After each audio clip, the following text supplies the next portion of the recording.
ह्या कंपनीचे सुप्रिया कत्ता कंपनीचे पुरावे देऊन सुद्धा वन अधिकाऱ्यांनी कारवाई का केली नाही आणि अजूनही कारवाई करत नाही आणि कारवाई केली आहे ती अशी दाखवतात की कंपनी सीलबंद आहे। मग हा धूर कुठून येतोय हे सांगावे आणि हे वन अधिकाऱ्यांनी मला न उत्तर देता जनतेला उत्तर द्यायचं की हा धूर कुठून येतोय म्हणून।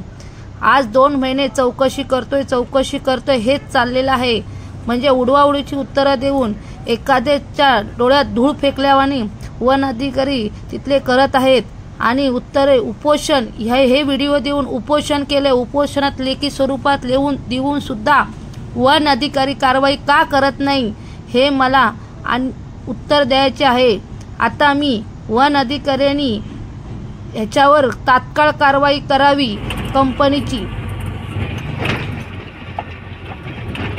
आणि जनतेला उत्तर देतात की आम्ही कारवाई केलेली आहे। हे तुमच्या नजरेला 10 कोटीचा लाकूड दिसला होता का? वन अधिकाऱ्याच्या एका महिलेने पकडून दिलं।